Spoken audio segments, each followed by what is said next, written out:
Ready, set, create. Today we're going to be talking about essential tools for getting started on YouTube. Hi, my name is Renee Laurie, and welcome to my channel. I'm a new YouTuber and until now have never posted anything on social media. I'd like to take you along on my journey, starting as a newbie from the very beginning, from scratch, raw and unfiltered, and take you along step by step on my journey. And if you're interested in doing the same thing and becoming a content creator, hopefully these videos will help you as well. Today, we're going to be talking about three things: equipment, applications, and process, the things that you need to get started on your YouTube journey. So first we'll talk, and stay around for the end. I have a bonus for you at the very end. So first we'll talk about equipment. You only need one recording device, but I'll share the three that I've been working with. So I started off with my iPhone. It's an iPhone 11, so it's not even a new version, but it works quite well. I was able to film and record and edit with my iPhone at first, but it was kind of hard holding the phone and trying to concentrate. And then once I had like more of a script, so I started filming on my Mac. I have the Mac, that's what I'm using now. And then I also have a Chromebook. So I've used all three, mostly filming from my Mac, and I do a lot of editing on my Chromebook because I just prefer the applications on there. So I'm down I'll link all three. These devices have a video attached to them that tells you how to film effectively with the iPhone, with the Mac, and with the Chromebook.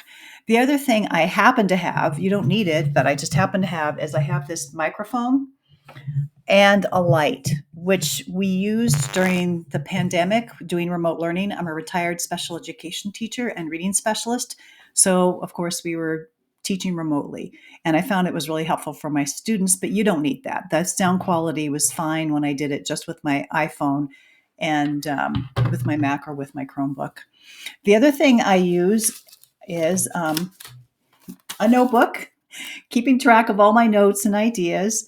I use a pencil and an eraser so I can erase, and I use sticky notes and to make my script, and I can put sticky notes all around where I'm talking. But today I made a Google Doc for you, and that's going to be at the end. There'll be links down below for the Google Doc, and I'm reading right off of that. So I think I'm going to start doing that. The second thing is applications. So first you'll need, of course, YouTube Studio. You can access that through your YouTube channel. That's where you create the posts and then you publish them on YouTube. And I'll put a link down below for that too.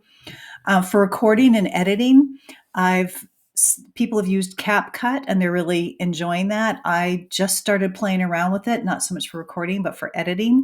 And then DaVinci Resolve, I've heard a lot of great things about that. I haven't even tried that yet. Storyblocks, I heard, was really good as well. And VEED, I'm using VEED right now. So it's very simple, it's very basic, and I'm more familiar with VEED for recording and for editing. So in each of those sections, there is a link for a free account, and also there are explainer videos with each one of those. Creating thumbnails, that's the other thing. So I used Instagram at first, and I just used my iPhone. I took a picture and I was able to create some text and post it. And again, I think those are really good for shorts, but for the longer videos, like an explainer video like this, I really preferred Canva. And Canva was the application I used for this video. And again, there'll be a link down there for a free Canva account and explainer videos on how to do a thumbnail for Canva or for Instagram down below. The third point is process. So what do you do? I mean, how do you even start? You've got all these ideas in your mind and you're not sure what to do. You're not even sure where to start. And you think, so I created some steps. One is research a plan or a topic, and one that brings value to others. And a tip is to keep a list of running ideas 2 is to create a working title and then create an outline and have an introduction, a body with 3 points, and then you can create a storyboard or a script. You shoot the video and edit the video. You can create a thumbnail then, or a lot of people create thumbnails in the beginning. For this video, I created a thumbnail in the beginning because I was learning how to do thumbnails on Canva. But in the other videos, I've created a thumbnail at the end. And then you create a post in your YouTube studio, and you can save it under unlisted or public, not public, unlisted or private, not public, private, and then check it, and then recheck it before you publish it. And you can hit publish once you're satisfied with that, or you can schedule your video to be posted. So if you schedule it and you schedule it 2 or 3 days from now and then you change your mind, you can always move that back. It's very flexible. So the bonus, now we're ready for the bonus. The bonus is I did create a Google Doc with all of this information. There's a link down below.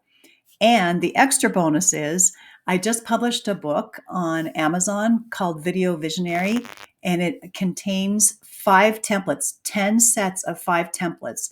So all the things I talked about, I created a template for, and it's in that book. But you don't have to buy the book. I'll put the link down there. You don't have to buy that because I included the templates. It's called Visionary Video. It's linked down below. So just click on that and you can have a copy of each of those templates and print them out and use them as you prefer to use them. So thank you very much for joining me. I hope this helps. Oh, don't forget to subscribe and like, and I'll see you later. Have a great day.